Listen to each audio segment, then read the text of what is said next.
We are going to do a bit of everything today. We're going to make one of my favorite one-pot meals, solve some world problems, and take a peek at the garden. But before we get started, I want to thank the sponsor of this video, Thrive Market. They have a special offer for Hopewell Heights subscribers that will be linked in the description. So just tap that more button below the video for more details. On my last video, we talked about being a traditional wife and what that means, what that looks like.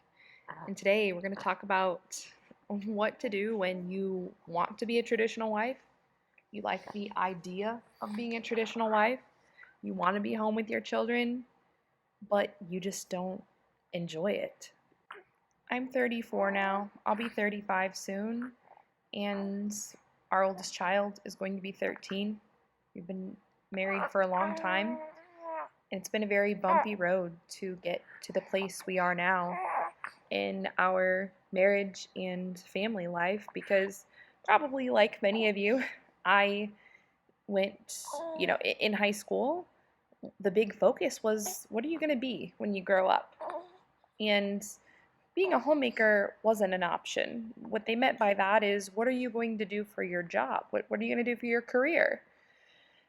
And so, knowing that someday I wanted to be a wife and a mother, I picked a career that I thought would let me get pretty close to that while still, doing my duty of being a functional member of society by having an outside career. So I picked nursing. I went to nursing school and I became a nurse. And by the way, as we chat, we're going to make a one-pot meal because you know what season it is. We're in postpartum. We do lots of one-pot meals. I think we've made this together before. This is one-pot hamburger helper, but this is just one of my go-tos. It's so easy. It's 30 minutes, minimal effort, minimal work. It's one of those things, like, if you can manage to just get the meat thawed out, you can, and you have the ingredients on you, and you can do this. So the recipe, like all the ingredients, the step-by-step will be linked in the description. Just tap the more button below the video and you'll see the whole thing. But I'm starting here with 2 pounds of ground beef.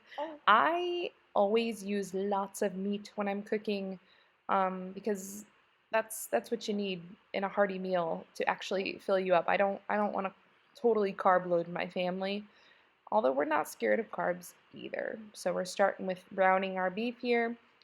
This recipe is so simple. All it is 2 pounds of ground beef, a quart of tomato sauce or pasta sauce, whatever. You can just use store-bought, a quart of bone broth, a box of dried pasta. I have bow tie pasta that I'm using today, but you can use macaroni, you can use whatever. And then a bunch of cheese and some seasonings. That's it. It's so simple. So let's do this. Let's get this meal made and let's chat.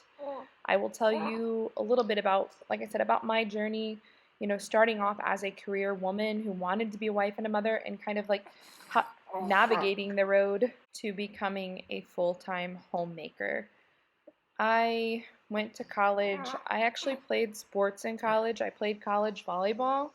And so I, had scholarships and everything, went through nursing school, and I met my husband during that time. We had our first baby. During that time, I got pregnant with our second while I was still in nursing school.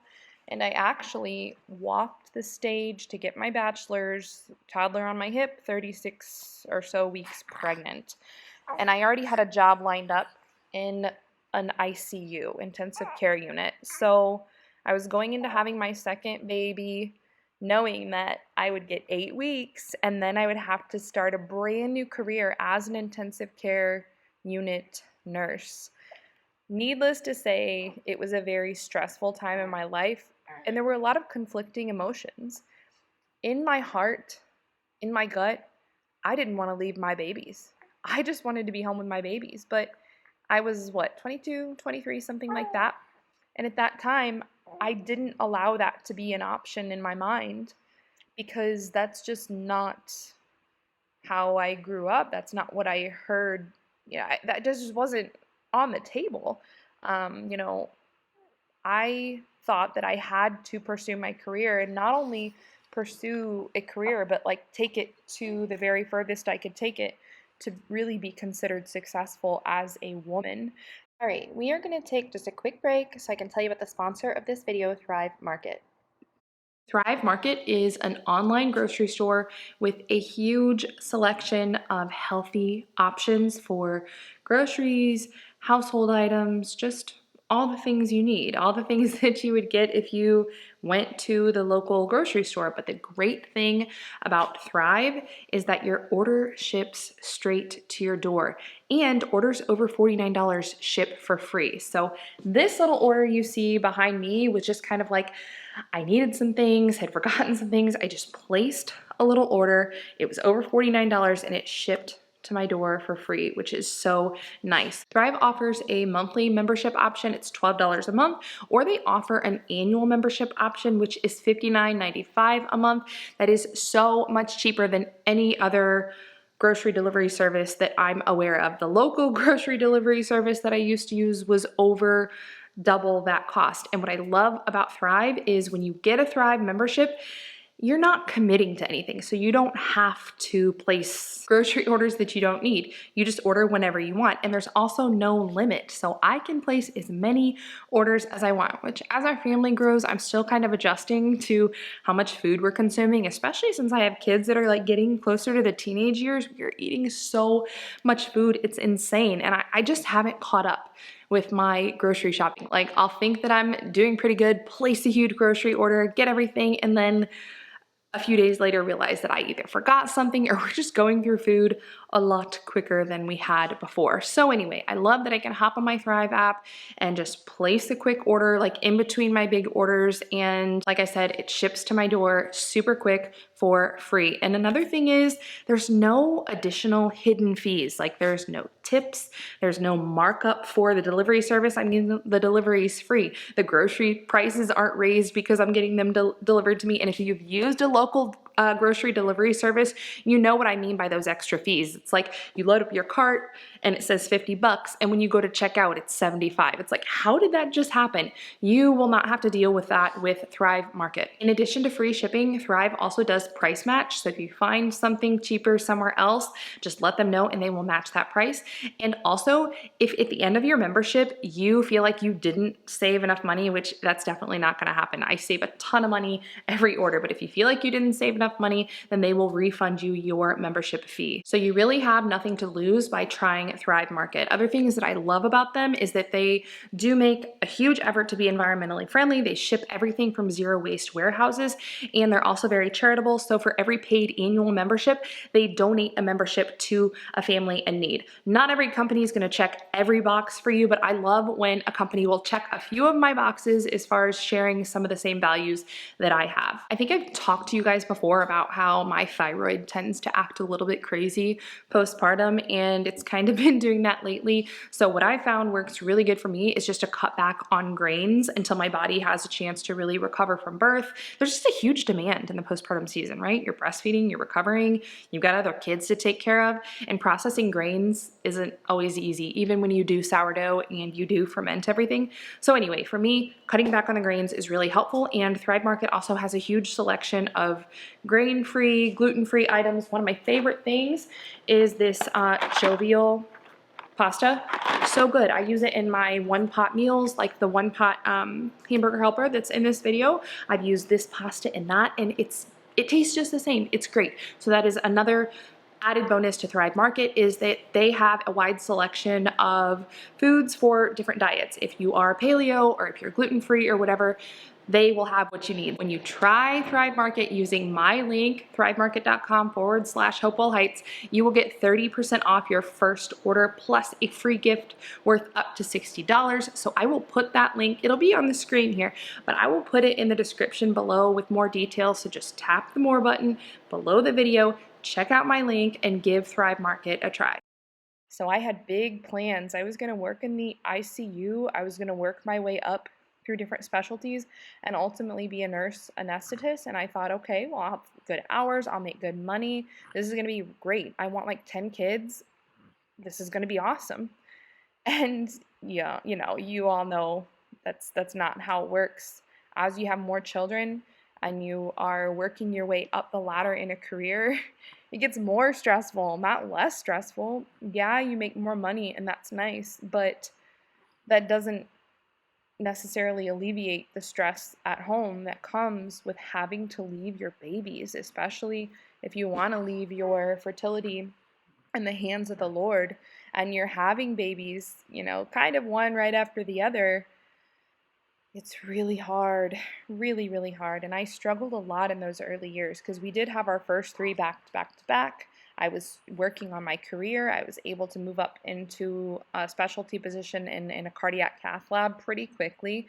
So, like, on one hand, I was really happy, but on the other, every time I had a baby, I just had this dread and increasing anxiety about now I'm leaving one child, two children, three children I am leaving behind to go do this career. And I was so conflicted. It caused a lot of problems in my marriage because, my husband and I were actually on the same page. We thought this is what we want. We want to be a two-income household. We thought that's obviously the only responsible thing to do is to be a two-income household. But how are we going to continue having babies and do this? How are we going to do this? I mean, we've got a 4-year-old, a 2-year-old, a brand new baby. It's like we're up all night. Somebody's sick. I'm having to call into work, or he's having to call into work. It was so hard. And I'm pretty far removed from this now, so I can talk about it in a matter-of-fact way. But pretty much all the time, I was on the brink of tears, barely holding it together. I would have to call my mom pretty frequently and just ask her to come over. And she'd arrive at my house and say, well, what do you need? What can I do? Can I do dishes, laundry? And I couldn't even vocalize what I needed. I just needed her to be there because I had these internal conflicts going on, and I didn't feel okay coming out and saying, like, I don't want to do my job anymore. And by the way, I was in my master's program at this point, so I went back to nursing school, to do my goal of becoming a nurse anesthetist. I was already in my master's program doing the work.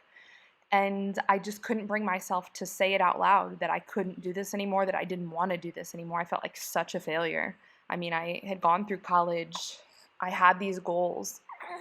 I had told my husband, this is what I want. Like, when we got married, I told him basically, like, this is who I'm going to be. I'm going to be a career woman and we're going to have kids. And we both saw that it wasn't working, but neither one of us could say that. And neither one of us could fathom making it work financially on one income, because when I graduated, of course, I had to reward myself with a brand new car. We bought a new house, and I started buying things. That's how it works, right? And so now, we had ourselves in a lifestyle that required two incomes, and I felt that I deserved that. I earned that.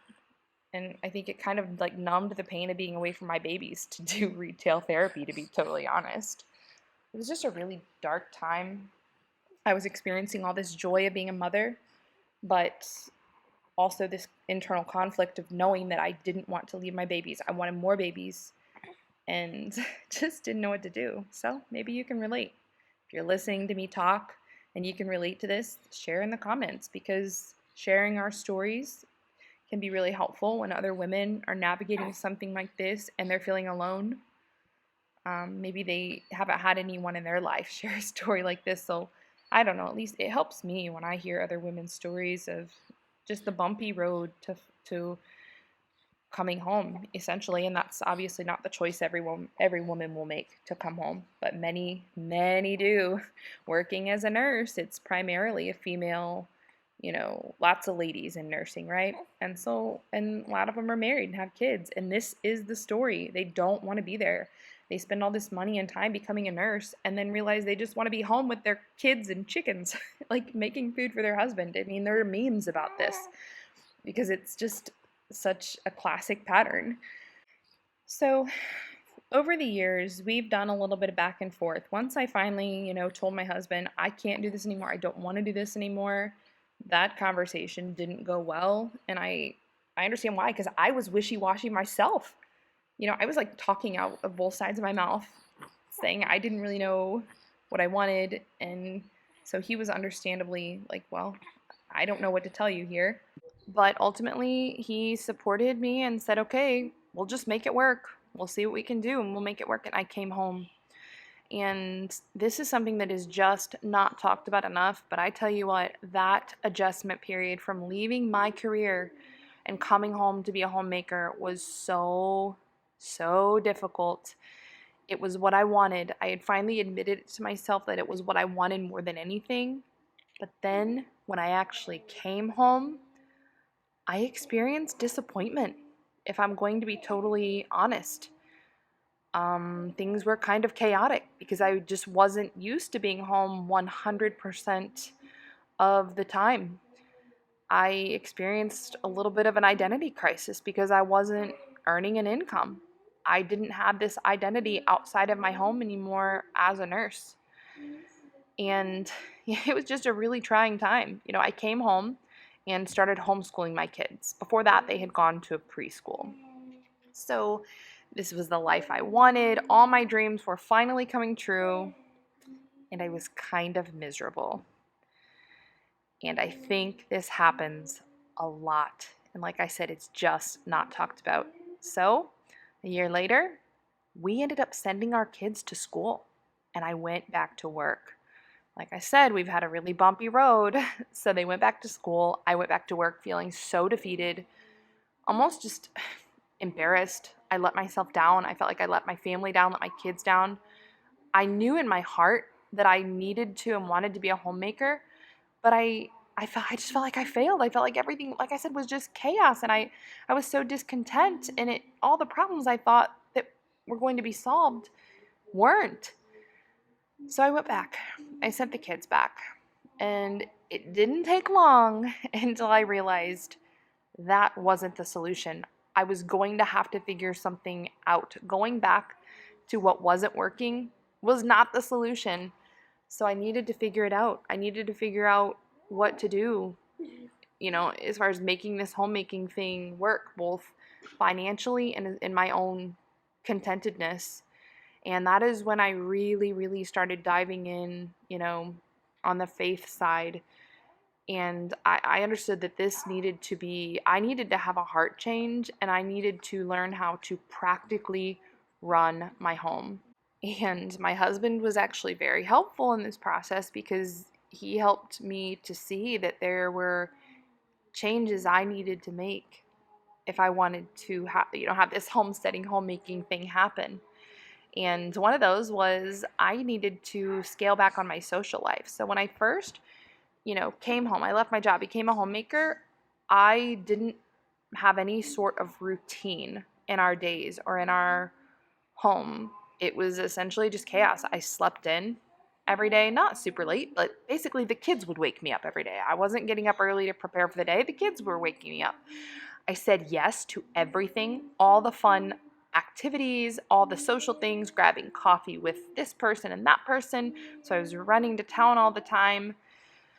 And I didn't adjust my spending habits either. So you can imagine why that first year was not good. I wasn't enjoying it. The kids were not behaving. I felt like nobody was running our home, really. And when I shared all these feelings with my husband, he said, well, you need to make some choices. You need to decide what you really want. Because on one hand, you're telling me you want these animals, you want to homeschool these kids, you want to be home. And on the other, you're running around town all day doing this or that. And you can't have both. You can't have it both ways. And I am so thankful he just told me like it was. That is what I needed to hear. I needed to hear that I couldn't do it all. I needed to take ownership of our running our home. I needed to say no to some things. I needed to say yes to some other things. And that leads me into the three things that I'm going to talk about today as far as actually enjoying being home with your kids, how to enjoy being a homemaker. These are things that I've had to learn. And of course, I'm, not a grandmother in my 60s, so I don't have that kind of wisdom, but I've got just a little bit, just enough to where I think I could share these three tips and they would be helpful. And we're going to wrap a birthday present for my daughter here while we talk about this. She's turning 11, and I got her a very pretty wooden comb. Show you that right here. And then I got her riding boot, or just cowgirl boots for, she's going to start horseback riding lessons. So I'm really excited to surprise her with all this for her birthday. But anyway, point number one to enjoying staying home with your kids would be renewing your mind. And if you know your scripture, then you'll know that that's what, the Greek word for repenting, that's what that means. Metanoia, it's renewing your mind and your way of being, like actually stopping what you're doing and turning around and going in the other direction. So if I just started by giving you practical tips without going over this part, you might do what I did and just get frustrated and not really have your heart in it. In some ways that I've learned to really renew my mind when I need to make a change is number one, to study God's word, of course, and you have to study it in context because people do come up with their own definitions. So I have really, really enjoyed, like I said, reading the catechism on the duties of a wife. That's been really helpful, but also just reading all of the different papal encyclicals throughout the years, speaking of what a gift the mother is in the home. In his encyclical Casti Connubi, Pope Pius XI said that entering the workforce is not the true emancipation of woman, nor that rational and exalted liberty which belongs to the noble office of a Christian woman and wife. It's rather the debasing of the womanly character and the dignity of motherhood, and indeed of the whole family, as a result of which the husband suffers the loss of his wife, the children of their mother, and the home and whole family of an ever watchful guardian. I absolutely love that quote. I've got a whole list of different quotes, from times that the popes have spoken, just encouraging mothers in this role of homemaking. So I will link that list in the description for you below the video. Just tap the more button. But I really love that last line about, when the mother leaves to enter the workforce, the home loses an ever watchful guardian. And I really think about what's happening in schools these days. The stories we hear about babysitters, what's happening when children are left alone with technology and phones. They're being exposed to really horrible things. I don't have to elaborate. You guys know exactly what I'm talking about. And this comes from the loss of the mother watching, just being there, being present. This is such an important role. And just wrapping my mind around all of these things, it's like so motivating to be like, man, okay, I'm going to find some things to enjoy at home. I'm going to work to be more joyful in the home because it's so important that I protect my children. Nothing motivates this mom like protecting her children. So, find that for yourself. What is motivating to you? I can tell you, like the eternal souls of my children, there's nothing that motivates me like that. Protecting them from the enemy that seeks to corrupt them, deceive them, and ultimately to destroy them. Like I said, I don't need to go into detail. I know some of you watch this with your children, so I want to keep it PG, but you know exactly what I'm talking about. Another thing as far as renewing your mind and just kind of seeking out information as to why God's word says the things that it does, why the church says these things.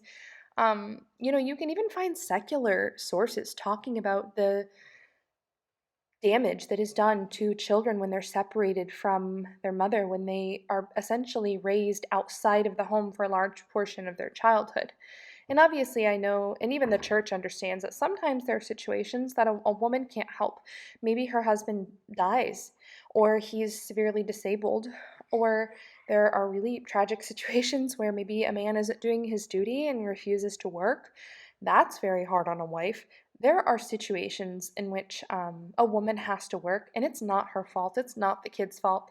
And she really just needs to lean on the church in those situations. Maybe, try your best to find somebody really, really trustworthy that shares your faith and your values to watch your kids when you can't be there. By the way, here's a peek at the garden. And I didn't realize my microphone for my camera is hanging down.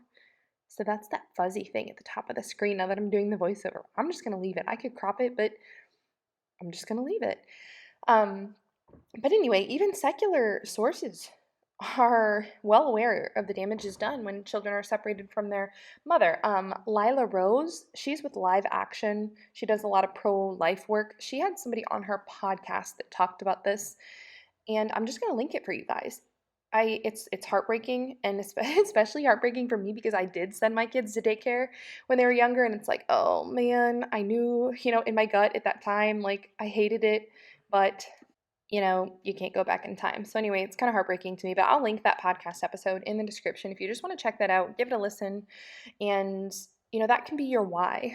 When, if you've experienced this where you want to be a homemaker, you want to be home with your kids, but you just don't always enjoy that, you really need a strong why. And so hopefully this tip of just renewing your mind and yeah, finding that why, whether it's protecting your children or instilling faith in them and then clinging to that on the hard days. That's tip number 1.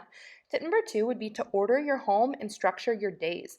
This does not have to be super strict. I am not very strict. One of the benefits of homemaking and having children home is that it's more friendly to women and children because we're not men. We can't just like go all day. Sometimes kids need naps. Mom might need to rest if she's expecting a new baby or, in the postpartum season. So don't ever, get yourself tied down to something really, really strict. Enjoy the beauty and flexibility of being a homemaker, but just have some rhythm. I like rhythms, I think, better than routines or schedules, just daily rhythms, things that you can count on.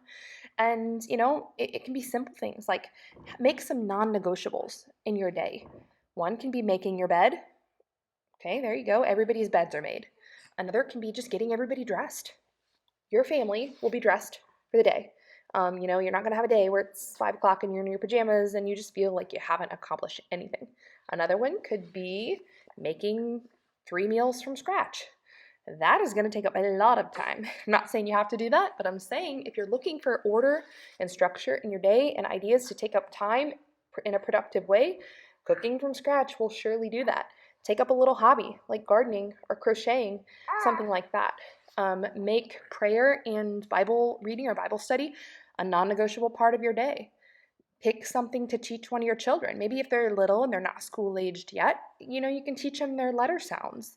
And just once you make a rhythm with 5 or 6 things in your day that are non-negotiable, and they don't have to take long, like I said, just a few little things, making your bed, getting dressed, teaching your child a little something, getting outside, you'll find that you're going to start enjoying your days a lot more.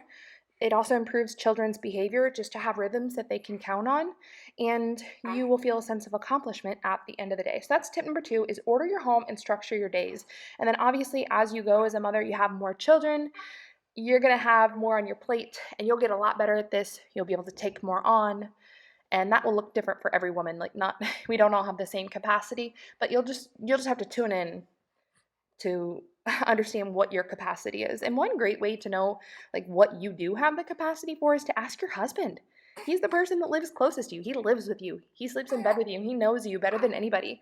Ask him like, "Hey, what do you think I should take off of my plate? Or do you think I should add this to my plate?" And he'll probably have some really good insights. So, last but not least, tip number 3 is to be a producer instead of a consumer.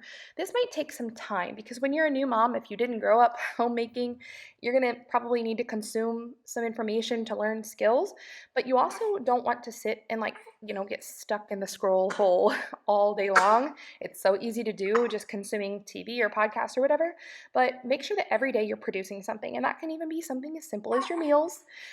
Maybe it's, like I said, a skill that you're doing. You're learning to sew, you're learning to make something.